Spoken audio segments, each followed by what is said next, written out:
have made it plain enough that British armed forces could wipe the Irish nation out of existence. No one but a madman would question it. And in that sense, then, there was, during the negotiations, as there has always been, as between England and Ireland, the element of duress present. Nobody doubts that had we been able to do it, we should have beaten the English out of Ireland, as our simple right. Had we been able to do it, we should have whipped England decisively, and then the treaty negotiations would have been conducted in Dublin, and we should have been a conqueror nation announcing terms of surrender to a vanquished foe. The only reason that did not happen was because we could not make it happen. What good end is to be served by pretending otherwise?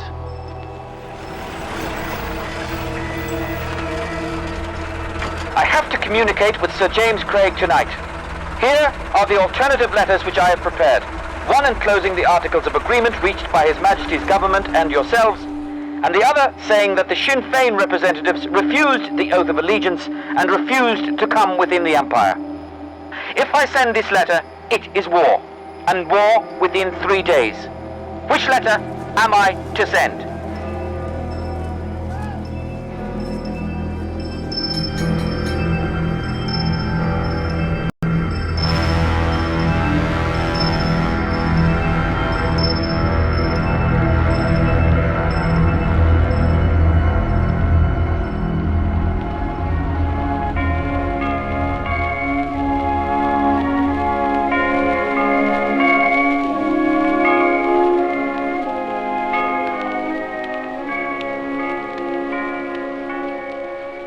This is the story of 3 December days. In just 70 hours, a sequence of events will take place that will change Ireland forever. 5 men have been sent to make a deal with the British, and they are about to be confronted with a stark ultimatum. The fate of the nation now depends on Arthur Griffith, Michael Collins, Robert Barton, George Gavin Duffy, and Eamon Duggan. The choices they make on a cold, foggy day in London will decide whether it's war or peace, who lives, who dies. The truce which ended the War of Independence was signed on July the 11th, 1921. It brought to an end a 2-year guerrilla war against the British, which had ravaged towns and cities and left hundreds dead.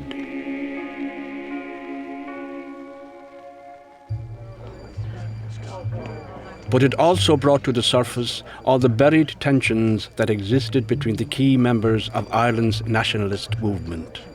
Personal rivalries took second place when there was a war to be fought against a common enemy. But when there was a lull in the fight against the British, the seeds of future bloodshed were sown. Soon after the truce was called, the negotiations on the treaty began. Ernie O'Malley recalled how crowds of London Irish lined the streets to see the men who are now entrusted with Ireland's future.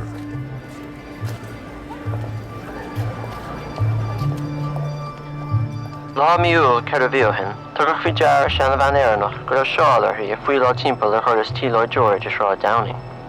Thug Lloyd George féin bhí dearaí agus tháinig sé go dtí an doras, dosca lé agus glí sé orthaí. Cat ar wit a ddíobh an príomhheara, an bid le mé ní a dhéanamh dúirt. Is féidir a dúirt sí. Bí aslam an siomra eiscint ina míonmhar grunithe agah. Thug sé leis isteachí agus heispáin sé an siomra crunithe dí. Cásín tusa ar siise. Chuir sé lágar chathíir agus meanga ar a bhéal. Thug sí mhaith. Cásí an túachtarán de bhaléire nuair thuca sé. Heispáin sé chathíir eile dhí. Chuirdigh sí brolach a gúna agus thug sí budéal beag go raibh corca an amach. Thug sí amach an corca agus chris sí cuid dá raibh sa budéal lena méranta ar an gcathaoir agus ar an urlóir fin na bun. An sin chosric sí féin. Sin isce cosrice don uachtarán ar siise. Gus teoirí dí é nuair a híonn sé an sa chun éire a héire. Bhíoil sí a dro na cathaoirach Lloyd George féin. Chris sí go flúirseach air. Bhí aoine ar dús ar an bríomhheara a chuine sé meanga ar ríis chun an tuthe a chur ar an deabhail é sin a dúirt sí. Agus chuir sí an corc sa budéal agus chur ar ais ina brulach é. De Valera would not head the delegation that went to London. Every member of the cabinet and every Choctaw of Dáil Éireann wanted him to conduct the treaty negotiations, and many of us pleaded with him not to remain behind. But he was immovable. The reason he gave us was twofold. First, he said it was beneath his dignity as President of the Irish Republic to leave his country. And second, he could not afford to put himself in a position in which he might do his nation irreparable harm by a chance word across the conference table. He insisted his value to the Irish people would be greatest by remaining in Dublin, and from that distance, guiding us in our task. When De Valera said he wasn't going, it was argued that it was like leaving your best player in reserve. The first party set off for London in early October. This included all the plenipotentiaries except for Collins, along with a team of backup staff. De Valera chose his negotiating team carefully in order to appease various factions within the Sinn Féin coalition. Arthur Griffith represented the constitutional approach. Robert Barton was De Valera's man, as was George Gavin Duffy. Eamon Duggan was chosen for his legal expertise. The last delegate to arrive, Michael Collins, was there for the army and the Irish Republican Brotherhood. It was clear from the outset that the idea of a new republic composing of Northern and Southern Ireland was not on the table as far as the British were concerned. The best that could be hoped for was some kind of association within the empire. It was a price that would be worth paying if that led to a united Ireland, but this would need the approval of the Protestant majority in Ulster and in particular the new Prime Minister of Northern Ireland, Sir James Craig. It now merely remains for De Valera and the British people to come to terms regarding the area outside of that which I am Prime Minister. Collins said that for us to agree to any conditions defining the future relations of Great Britain and Ireland prior to Craig's giving his assent to the unity of Ireland was impossible. That to do so would be to surrender our whole fighting position. That every document we ever sent them had stated that any proposals for the association of Ireland with the British Commonwealth of Nations was conditional upon the unity of Ireland. That unless Craig accepted inclusion under the All-Ireland Parliament, the unity of Ireland was not assured, and that if he refused inclusion, we should be left in the position of having surrendered our position without even having secured the essential unity of Ireland. Lloyd George had hoped to get Craig to agree to an all-Ireland Parliament, but his refusal forced the British Prime Minister into a change of strategy.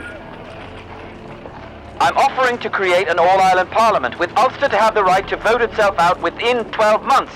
And if it did, a boundary commission to be set up to delimit the area. Negotiations were dragging on. The Irish delegation was refusing to budge on the Ulster issue, and Lloyd George was under pressure from his own government to bring matters to a head. As Erskine Childers, the Secretary-General of the Irish delegation, noted, Lloyd George, being ever the showman, did so in typically theatrical fashion. Lloyd George became agitated and accused the Irish of trying to use the Ulster question to break off talks when the real difficulty was the opposition in Dublin to membership of the British Commonwealth. Then dramatically, he turned to Griffith and accused him of going back on his promise not to repudiate the Boundary Commission proposal. Furthermore, the British Prime Minister produced the memorandum that Griffith had approved back in November. "What is this letter?" Barton whispered to Collins. "I don't know what the hell it is." "Do you mean to tell me, Mr. Collins, that you never learned of this document from Mr. Griffith?" Lloyd George asked. The document outlining the Boundary Commission proposal was passed across the table to Collins and Barton. Both saw it for the first time. Collins said nothing. I have fulfilled my part of the bargain. I took the risk of breaking my party. You in Ireland often bring against us in England the charge of breach of faith. Now it is for you to show that Irishmen know how to keep faith. I said I would not let you down on that, and I won't. I said, provided we came to an agreement on other points, I would accept inclusion in the Empire on the basis of the Free State. Do I understand, Mr. Griffith, that though everyone else refuses, you will nevertheless agree to sign?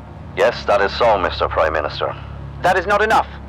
If we sign, we shall sign as a delegation and stake the life of the government on our signature. Is the Irish delegation prepared to do the same?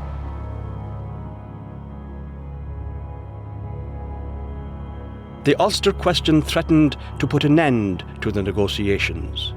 The Irish delegation was refusing to budge on the issue, and Lloyd George was under pressure from his own government to bring matters to a head.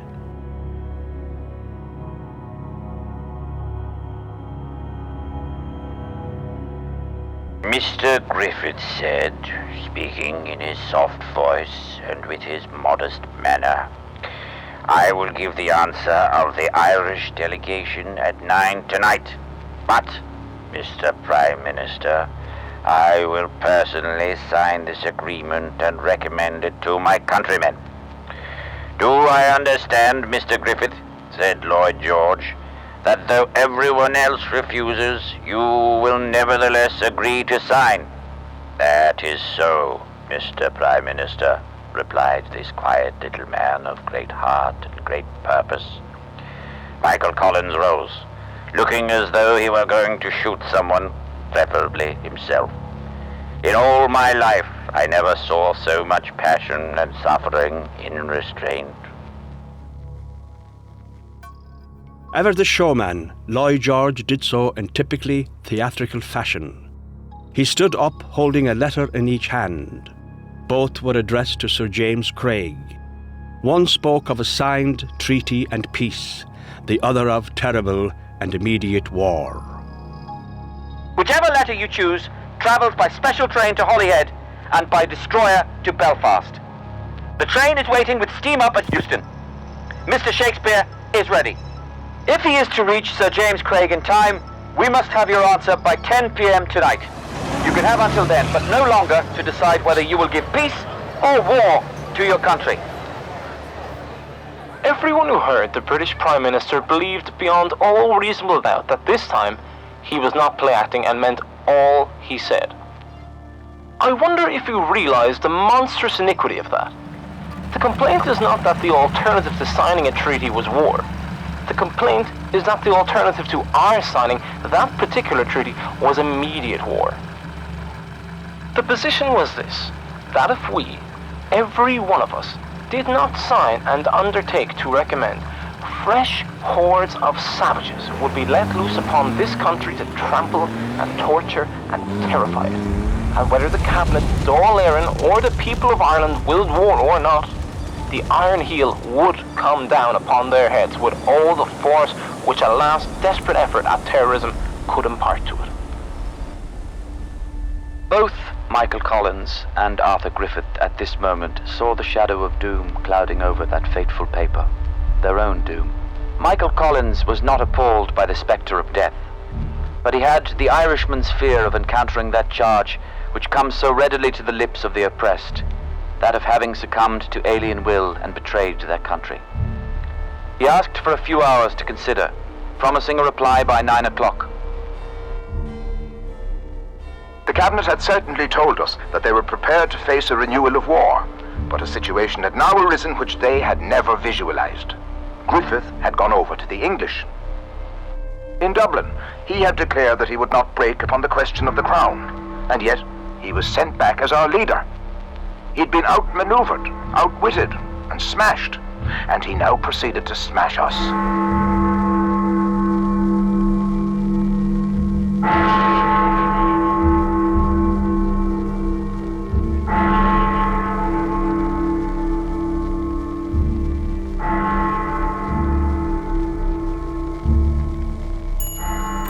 Nine passed, but the Irish leaders did not return.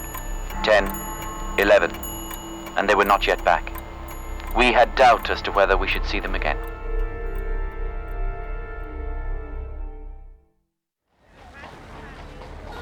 It's just a few weeks before Christmas 1921, and Ireland is a country ravaged by war. Law and order had been eroded away in the War of Independence. There are plenty of guns and plenty of gunmen, and there are scores to be settled. Despite a truce with the British, there were attacks on British troops and RIC men. Some simply acts of local vengeance, others calculated to provoke a British military response. Over 100,000 men are out of work. There are robberies and seizures of property, whether for the cause of the Republic or for private gain. Set against this backdrop, Arthur Griffith decided that his country had suffered enough. He had promised Lloyd George not to let him down on the Boundary Commission proposal, and whatever the personal cost, he would stick to his word. In the mind of Richard Mulcahy, the IRA's Chief of Staff at this time, this was the action of a very brave man. The question arises to my mind as to whether these are not the most valiant words ever spoken in the course of Irish history. They were the words of a man who, in an unquenched gaiety of spirit, had suffered poverty and degradation and apparently fruitless labours for years, entirely devoted to the service of the uplift of the people in terms of spirit, economic well-being, social happiness, political strength. Griffith must have, by 5th of December, been fully aware of the dangers that were inherent in the inconsequential approach of persons like Stack and Brewer. And he must have been fully aware of the internal difficulties among the most important British members of the negotiating group. I cannot feel that in his most wearied, his most frustrated, his most disappointed moment, Griffith would yield to any element of despair, either personally or for the Irish people. But I feel that these words represent a supreme valour that in another might have to be called despair or recklessness. As the negotiations in London were reaching a critical stage, Eamon de Valera was in Limerick inspecting the Western Division of the National Army. That night he stayed at the family home of Patricia Lavelle. He was there, staying with grandfather in Strand House, and with them, amongst others, were Dick Mulcahy and my cousin Michael Rinn, who was the equerry. There was a guard of honour of 32 volunteers, and these were also lodged in Strand House, in the huge cavernous rooms of the basement. Must have been at least 100 years since such a number had occupied those dark flagged rooms.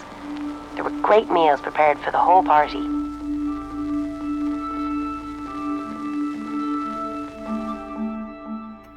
De Valera's host, Stephen O'Mara, had been a Home Rule MP under Parnell back in the 1880s. In the course of the evening, sitting round the fire, De Valera asked grandfather, "What did you really think of Parnell?" "I'll tell you what I thought of him," grandfather replied. "If I were crossing over Sarsfield Bridge and Parnell said to me, 'Jump into the river,' I would jump." And there they had it. The tremendous personal magnetism of a leader dead over a quarter of a century was brought before them. Upstairs, there was plenty of brisk conversation, but behind the talk, everyone's thoughts were with the delegates in London. News should come in at any time. The Irish delegates in London had retired to consider the momentous events of the afternoon. At Cadogan Gardens, a rumour abounded that the unthinkable was about to happen, much to the amazement of members of Collins' staff, like the secretary, Kathleen McKenna. Bhí sé tar éis leathaí a hocht nuair a chúla mé na cárna ag doras Gordini Cadogan. Rith Collins agus a hlua cinúnach fear sias an holla agus ar cosanarda suas an staire. Sarvad hánig broi de ruid a nuas an staire gudí mifig. Dúirt sé go raibh Michael Collins Olive chun an conra a híú an ihe sin, agus gur cheartlam dul gudí Hans Place, mar go raibh seans go meach gálam an. Dúirt broi go dúcach sé in éanachlam. Higamar go raibh daoine ag fuileáil timpeall in san scá.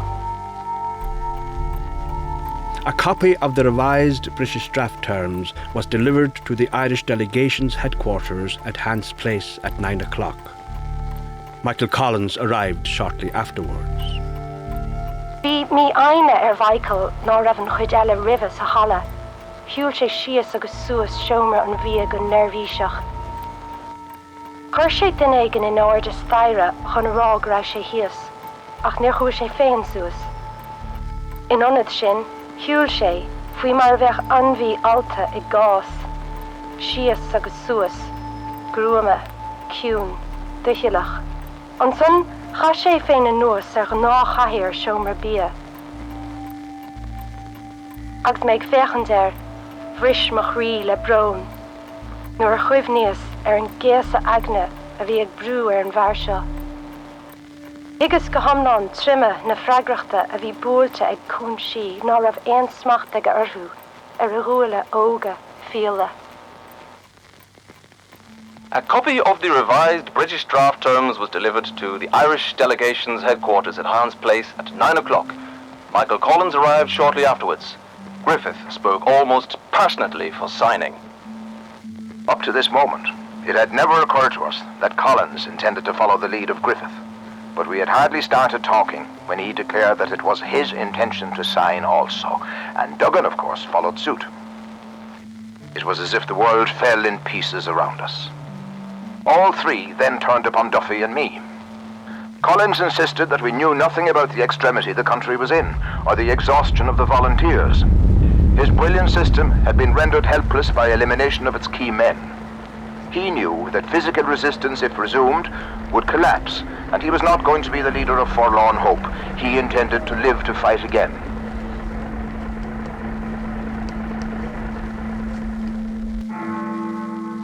At different times, Griffith, Collins and Duggan were on the point of proceeding to sign without the others, but Barton stalled them.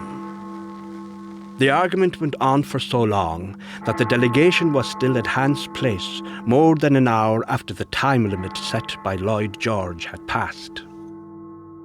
We had doubts as to whether we would see them again.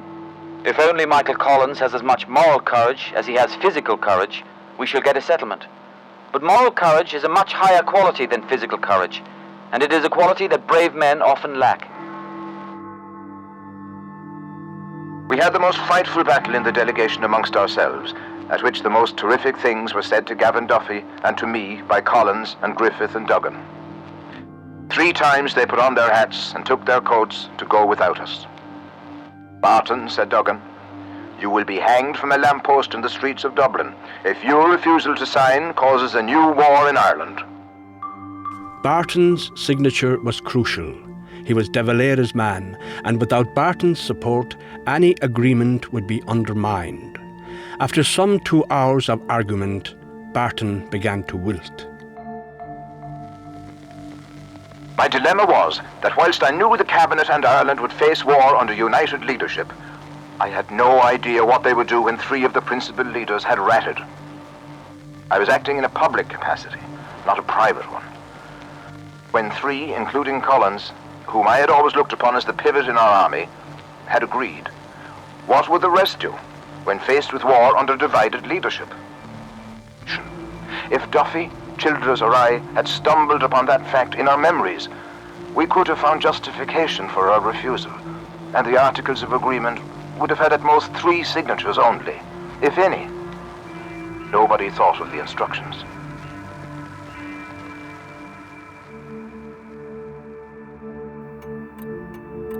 It was 11:15 by the time the Irish delegates made their fateful journey from Hans Place to Downing Street. Winston Churchill, as Britain's Secretary of State for War, was awaiting their return. As before, they were superficially calm and very quiet. There was a long pause, or there seemed to be, and then Mr. Griffith said, "Mr. Prime Minister, the delegation is willing to sign the agreements, but there are a few points of drafting which perhaps would be convenient if I mention at once." Thus, by the easiest of gestures, he carried the whole matter into the region of detail, and everyone concentrated upon those points with overstrained interest so as to drive the main issue into the background forever.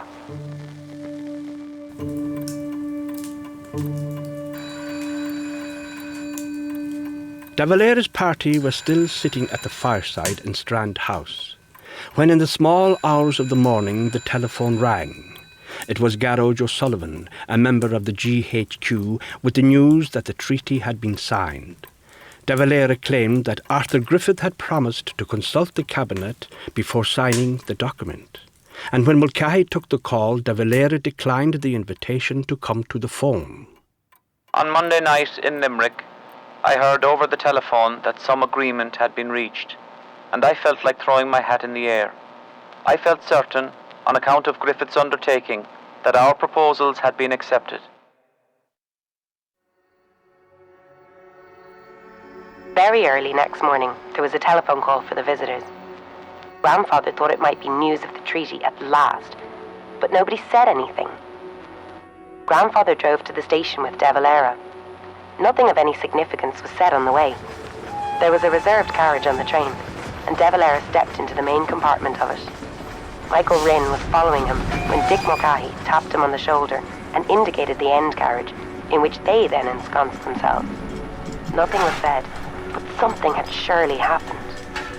On the train to Dublin, De Valera sat apart from Mulcahy and Michael Rinn, and it has often been speculated since that the Civil War was planned on that train. A stop press was being cried along the streets. The treaty had been signed. They all knew it, and the very last to know was Grandfather. If he privately felt annoyed, publicly, he was the more greatly admired for the guard he could keep on his tongue. The news was out. Just as the newspapers were about to report on the latest failure of the delegates to reach an agreement, suddenly there was a historic announcement to make, as the Times of London reported. The brief news of the agreement reached the Dublin newspapers about an hour before they went to press this morning. Nothing could be altered at that late hour, and only one newspaper, the Freeman's Journal, found time and space for a word of comment, expressing its confidence that the peace terms conformed to the principles for which Ireland stands. There is no visible excitement in Dublin today, and those who remember the public jubilations whenever the Nationalist Party scored a political point in the old times are struck by the contrast. The greatest incident in 700 years of Anglo-Irish history happened in the small hours of this morning. But this afternoon, not a single banner or illumination brightened the murky streets of Dublin.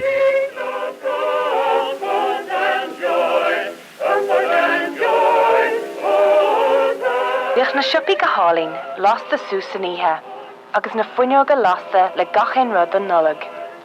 Agus détá dul ag fécinn dearthú, lá nó oíche, trí nó cathair ar maidin. Ó, bhí mis I mu ar fanna híthe. Hé mis I gcónaí go dtí cléiríos chun fécinn isteach I ngach fuinneog. Agus bhí siopain sin ar shráid talbóid, gainíos. Well, an fearr leis an siopa sin, dearg sé leat dul sáil déanach oíche nullag, agus thorach sé goit na breag anna bhí fáca. Ó sure an sin bheith flád bheag agin ar an tráid, agus bhíimiis ag árán. Nead a rís ná go meach busca ceol ag duine aigen, agus beidir go rathamiis amach ar an tráid ag árán. Ó, bheag gach aine ag rinke ar an tráid am nullag. Elizabeth Murphy's sentiment was shared by the Times of London. The first thought which occurred to many was that the coming Christmas will be the happiest which Ireland has known not merely since 1913, but in the present generation. Emotion exhausted itself today, and the country waits quietly upon events.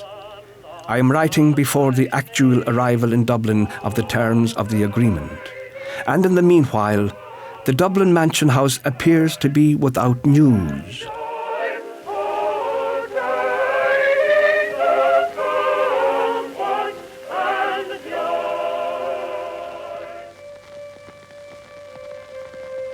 That night, the Mansion House was more concerned with the 13th century Italian poet. A night of lectures and recitals was being staged to commemorate the 600th anniversary of Dante's death, and De Valera had returned to Dublin to chair the event. He was accompanied by the Lord Mayor of Dublin, Count Plunkett, Alderman Cosgrave, Sir Thomas Esmond, and Austin Stack. He donned his gown and was about to lead the way into the round room when who should arrive but Mr. E.J. Duggan and Mr. Desmond Fitzgerald. Duggan reached the President an envelope which the President ignored. Duggan asked him to read the contents. "What should I read it for?" "Oh," said Duggan, "it is arranged that the thing be published in London and Dublin simultaneously at 8 o'clock, and it is near that hour now." "What?" said the President. "To be published whether I have seen it or not. Whether I approve or not." "Oh, well, that's the arrangement. Duggan replied. The President took up the envelope, opened, glanced over the contents. At that moment, he appeared to me to be an almost broken man.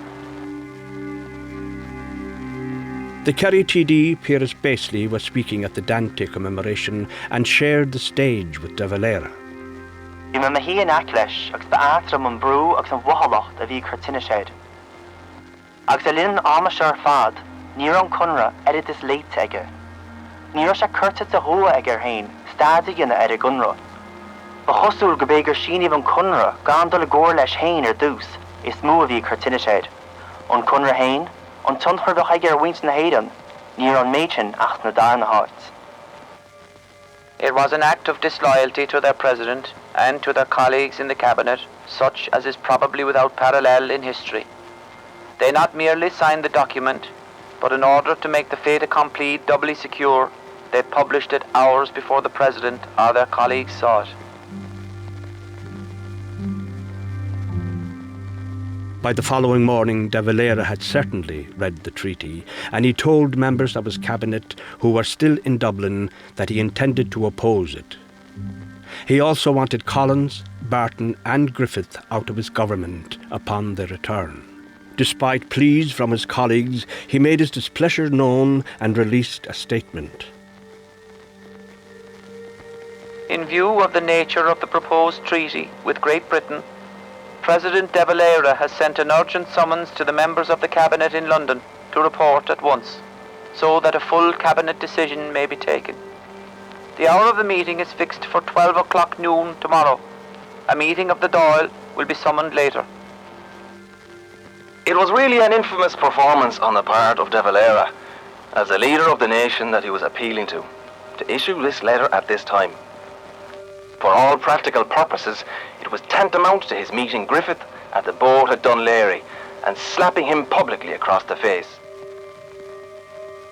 The terms of the treaty, the price of the peace, was published in the morning newspapers.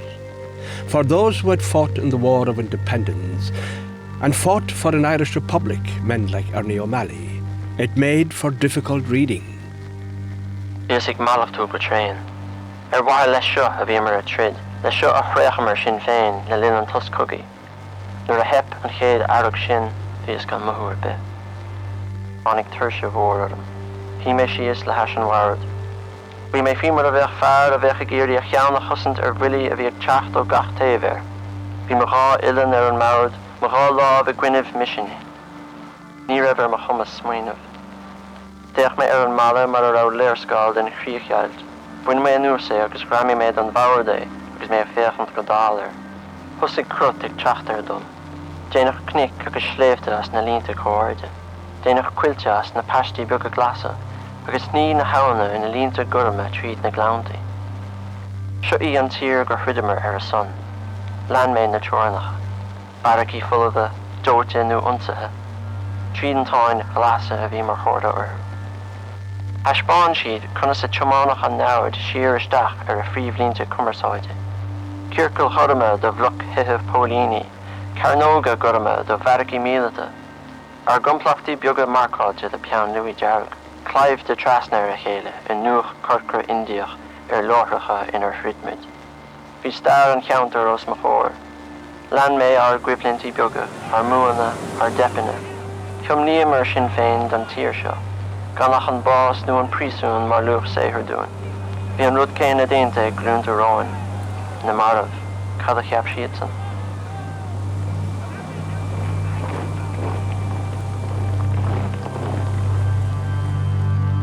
Despite the misgivings of the veterans, the effects of the treaty were immediate and dramatic.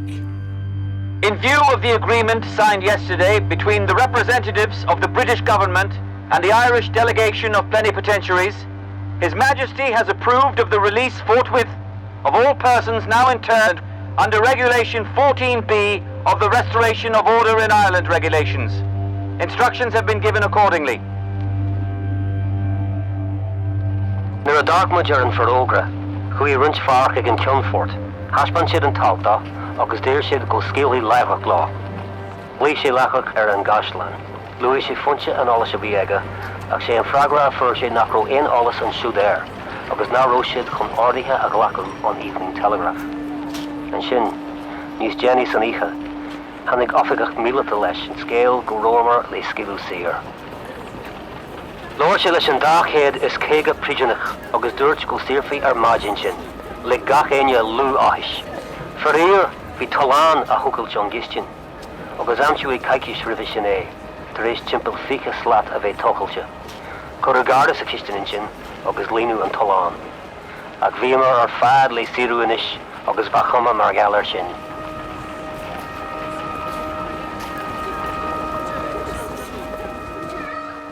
The Irish Independent reported the delegates' return. They were accorded an enthusiastic send-off at Euston from hundreds of Irish people who had assembled on the platform.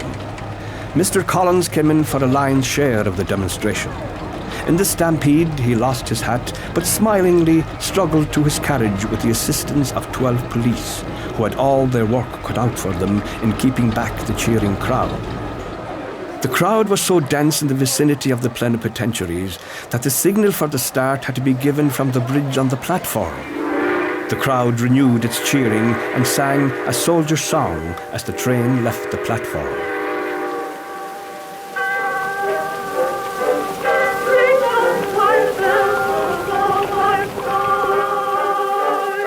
Anish, in sna tithe bochta timpeall na nullag, ní rah aine in Isla Brí. Ba chuma cho bochta sa bhí tú. Chairigh gach aine le na chéile. Na bochtáin, chuir rud ag an ar fáil a gcónaí dóibh. Mana raibh fuaic acu, chóthach duine ag an dóibh é. Jochad a chuineal nullag, chuineal dhearag a gcónaí, sa an asca ó a chiop a groséire. Bheadh na fuineoga maisithe, péinteáilte agus péinteáilfaí duras an hala. Ní mór ná gur dá glas a bhí ar gach aon duras, agus ins na fuineoga chuir dhís cullen agus ainán agus na curtnaí lá sa bán. High-ranking British military were nearly all Tory in politics and of course took their cue from General Macready. This officer, who had in his final reports to the British government stated that his troops were in the last stages of exhaustion, no doubt gave expression to bellicose remarks to his colleagues. The Major also thought that the Irish would be at one another's throats in a few months. I put this down to another English libel at the time. If the treaty was not passed, he said, we will flood the place with troops. This was mere bluff, because we knew they had not got them. The great majority of soldiers who had gone through the First War had left the army, being heartily sick of soldiering. In fact, it was a good job for the volunteers that they had to face only poor, young, raw conscripts, for that is what most of them were. After all, it was the rank and file who carried the can, as they say themselves.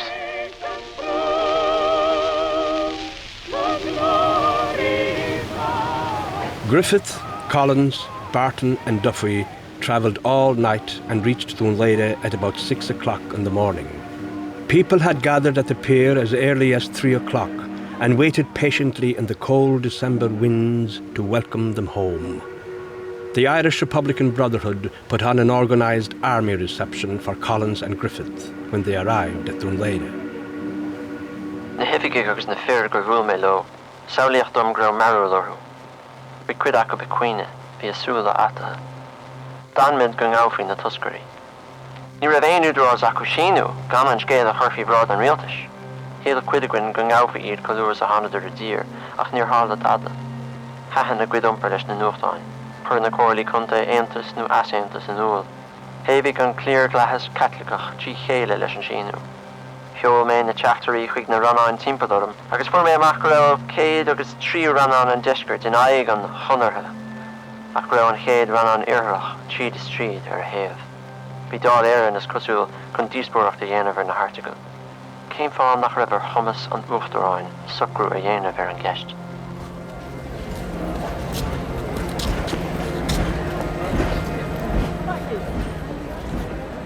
Early that morning, Dublin Castle sent word that the IRA prisoners were to be released that day. All around the country, the first impact of the treaty was clear for all to see, as reported by the Irish Independent.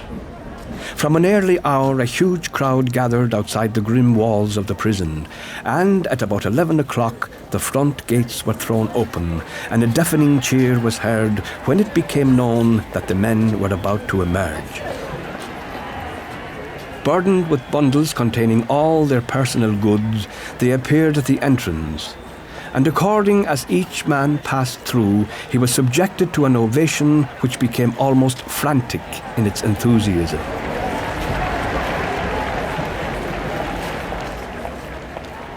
Numbers of men were seen to shake hands with the British officers standing at the gate, and the utmost good humour prevailed on both sides. The majority of the men who were incarcerated at Kilmainham were arrested at the Custom House or in its vicinity on the day on which the building was burned. It was ascertained that about 200 untried and uncharged prisoners were released. Despite the jubilant scenes outside the prisons, there were already ominous signs. The previous evening in London, the delegation had been given a tumultuous send-off by the Irish exiles. The welcome in Dublin was distinctly cooler. It was, in a sense, prophetic that there was no welcoming crowd and no signs of jubilation on reaching Dublin. Instead, the few people about seemed strangely apathetic. This lack of jubilation among the people was dispiriting enough, but it was nothing compared with the open hostility we faced in the cabinet drawing room of the Mansion House. De Valera was waiting there, looking gaunt and depressed, while Stack was in a blazing mood, and Brewer was the personification of venom. The cabinet meeting which immediately followed the delegation's return concentrated on the way in which the treaty had been signed without the cabinet's authority. It took Cosgrave's urgings for De Valera to agree to hear the delegation's account of what happened. Griffiths and Barton's arguments that they had only signed under conditions of extreme duress did not allay De Valera's, Stack's and Brewer's feelings that their trust had been abused.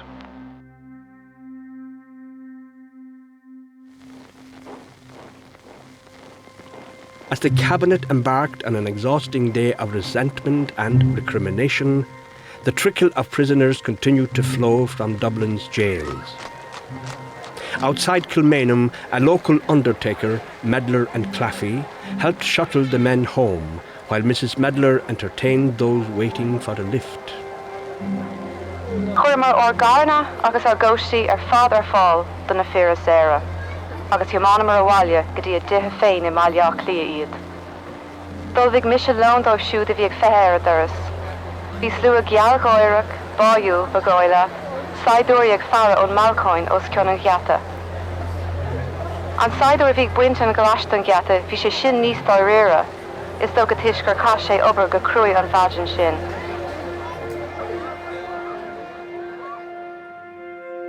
I arrived to find De Valera head in hands reproaching Michael Collins for signing. De Valera was to speak at great length that day. He centred his opposition mainly on the fact that the delegates had not referred back to him before signing as Griffith had promised to do, claiming that he would have gone to London had it not been for Griffith's promise not to sign without referral back. I told De Valera that the whole situation had arisen because of his vacillation. He'd had his chance of going to London and had refused. The disaster was that we were not a fighting delegation. There was much discussion as to whether or not the delegation had signed under duress. Collins said that the position was that in a contest between a great empire and a small nation, the settlement was as far as a small nation could go. Until the British Empire was destroyed, Ireland could get no more. On that basis only was he intimidated. In the end, Cosgrave decided the issue, voting with Collins, Griffith and Barton against Brewer, Stack and De Valera. The battle to get the treaty rejected out of hand had been lost, and the debate would move on to the Dáil. De Valera left the nation in no doubt of his position by issuing a proclamation that night. Achardia Gael, you have seen in the public press the text of the proposed treaty with Great Britain. The terms of this agreement are in violent conflict with the wishes of the majority of this nation, as expressed freely in successive elections during the past 3 years. I feel it is my duty, to inform you immediately that I cannot recommend the acceptance of this treaty, either to Dáil Éireann or the country.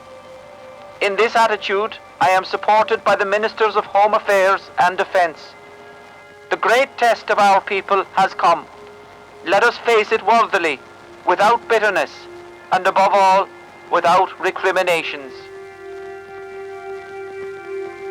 Chui me go bailio clia kun olimach cadavia tarlu, kun fisa all car hias and tarum. Chui me stacha me gilligans, mar benoslamaks me sa car. Bí an tailach a Juan Eileen, the Vaver and Honora. Bí Ginger O'Connell, Canasi Kunta and Araman. Ní rosha chi na chéile. Bí sé sásta galore le na héile gwitina. Rinne sé mun na bóide, the Casa a Cheen, fui mar benoslesh agus Dana Green. Then Ash bí Michael Brennan, Canford an chéad ran on Irherrig in a hí. Bí an chama ergur eintig sé féin agus an fear eile go mala chéile. River sin bhí nablisidir ré féin agus Mul Cahy agus Collins. Tá de kinder an arm as a Ginger. Big ceadar gan 5 míle fear bhehan. Bín an méniú. Bí a chuid Jackirtaí réitethe. Agrú an arm an cheist hábhatach. Cunas or broi se bheith sa mise. Ón ha a rá sesin. Tásúla gan Cathlán ma a ád ón dar ran an descurt dar an sirstoit. Féidir bhrathe de cheantarsa. Ní ra fupal asam. Cé bhéad fear a bheith tú an anna hurt sesin. Cai tú tríd im cheantarsa má thugann tú drum le a bhion sa mise. Dimig an gáire daig Ginger. Sinné an áit a baid tú cugga fioch for a láirach. An son dagus an siomra. When the tumultuous events of December the 8th, 1921 were over, Michael Collins arrived on the doorstep of his old friend Bat O'Connor. Bhí sé hosúite I gomachtaí an le gur staidse licam doris tar éistum I oscailt dá. Éiscinstum ina hasaf an son. Dirach aitir aig ní atain hiscins agus dífréastá cad le scúltú fannacht. Teapas ná be chanáid tú róm a bheit a dirach gur Collins. Dúras leis thuga sé reis an conras seo is úntach an rudde. Teasíonn sé ón a daine. Cafford a leid sean sa húrtstóibh a dúirim a chranúil An sin má héanann siad ach ní héanann siad Beg do chuid dianta a gutsa. Ní bheith éon reagaracht ort as na tarthaí. Well, chuid son súignas beagar Collins ach began sin ile. Bhí sé rá lán de diamra sa síos. Bhí sé siad suas an siomra céanna inar ITS dul go London sa chéadáid. Cahaf a láf san agus ag bagart belag lia a ágans agus file a chacaí dá mófa an gonra. Má hasannaíam a hile truda a sesin. Trudig me go hoscailte le heis ma wintir a féin ó yes.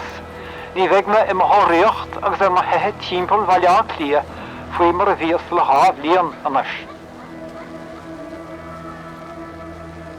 After an exhaustive debate in the Dáil, the treaty was ratified on January the 7th, 1922, a month and a day after the delegates signed in Downing Street. It was carried by 64 votes to 57. The end of a centuries-old conflict had come down to 3 days in December and one piece of paper. On the events of those fateful days and the treaty they produced would hang the fate of the nation and the fate of the men who signed it.